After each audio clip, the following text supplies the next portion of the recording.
instructions à l'ensemble du peuple français, ainsi qu'à Monsieur le Président de la République, Emmanuel Macron. Voilà bientôt un mois que le mouvement populaire des Gilets jaunes secoue la France. Ce mouvement n'appartient à personne et à tout le monde. Il est l'expression d'un peuple qui depuis 40 ans se voit dépossédé de tout ce qui lui permettait de croire en son avenir et en sa grandeur. Voilà 40 ans que, président après président, élection après élection, les trahisons, les mensonges et les abandons se succèdent. Oui, Monsieur le Président, nous sommes épuisés. Oui, nous sommes remplis de colère. Et oui, nous n'avons plus d'autre moyen que de faire entendre, que d'enfiler humblement ce désormais célèbre gilet jaune. Nous sommes épuisés par une pression fiscale colossale qui ôte à notre pays, à nos entrepreneurs, à nos artisans, à nos petits commerçants, à nos créateurs et à nos travailleurs toute énergie pendant qu'une petite élite échappe constamment à l'impôt. Les prélèvements obligatoires représentent désormais 46% du PIB et les aides sociales un tiers du PIB annuel. Pourtant, malgré cela, vous n'arrivez même pas à payer décemment les infirmières, les personnes handicapées, les militaires, les professeurs et nous en oublions tant la liste est longue. Nous n'avons donc qu'une question. David.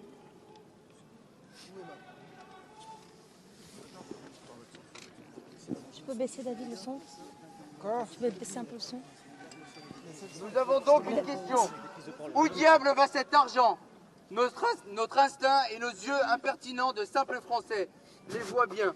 Cet argent part des privilèges indus, des commissions, des copinages, des retraites éternelles, des serviteurs à gogo, etc. Les de l'argent public. L'injustice est aujourd'hui criante, alors que nous, Français, sombrons dans la détresse économique. Nous n'acceptons plus cette situation. Nous vous le disons aussi, nous ne voulons pas vivre de vos aides. Nous ne voulons pas vivre au crochet d'un État boulimique qui nous prend toujours plus et nous redonne toujours moins.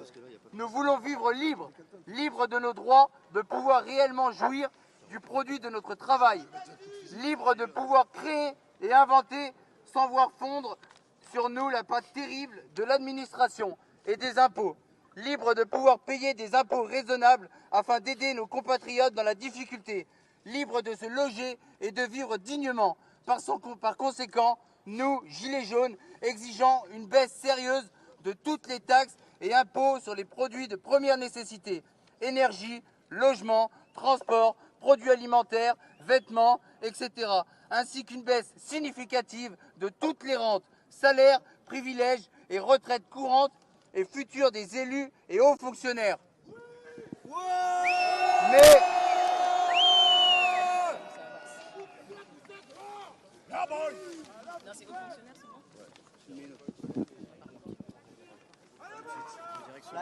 Mais notre colère ne se repose pas que sur notre porte-monnaie, si vite soit-il. Notre colère est plus profonde. Elle vient de ce que depuis des décennies, nous, Français, n'avons plus aucun contrôle sur la marche de notre pays. Nous n'oublions pas le traité de Lisbonne adopté après avoir été refusé en 2005. Nous n'oublions pas les 13 années depuis sans référendum. Nous n'oublions pas les promesses jamais accomplies. Nous n'oublions rien. Vous avez dit, Monsieur le Président, sentir le malaise démocratique dans le pays. Et c'est vrai, il existe. Mais que proposez-vous pour le résoudre? Rien. Car oui, nous le savons, rien ne vous dérangerait plus que de donner au peuple la possibilité de nous entendre. Or, nous sommes là de devoir quémander les miettes d'une démocratie que vous et vos élus voulez bien nous donner. Nous voulons donc, avec une exigence concrète afin de sortir de cette crise démocratique, présenter au peuple français par la voie du référendum un texte visant à modifier la Constitution dans le but d'introduire le référendum d'initiative citoyenne en toute matière.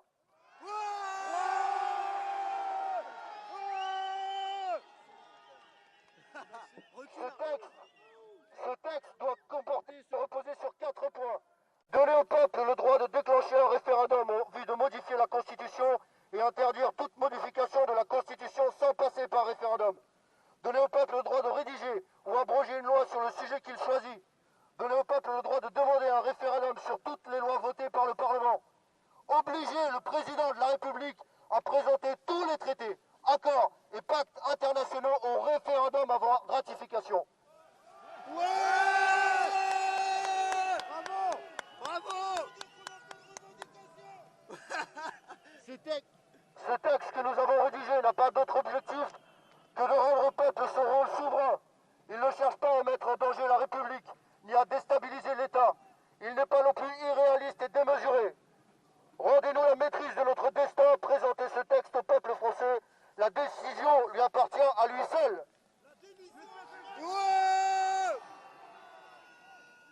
Devant la salle du jeu de paume, la dernière fois qu'on a fait cette allocution, on a fait le serment de ne pas se séparer avant d'avoir donné à la France. Pardon. Donc on a fait le serment de ne pas se séparer avant d'avoir donné à la France et obtenu la présentation au peuple français par référendum du RIC, toute matière, du recul des privilèges d'État et de la baisse des prélèvements obligatoires. Nous sommes pacifistes et nous le resterons, mais sachez-le, même les baïonnettes ne nous ont pas fait poser nos gilets jaunes. Ils sont notre dernier habit et nous ne voulons pas être nus devant nos enfants. Monsieur le Président de la République, vous avez dit vouloir résoudre le malaise démocratique de la France. Alors entendez cette injonction du peuple, rendez-nous notre liberté.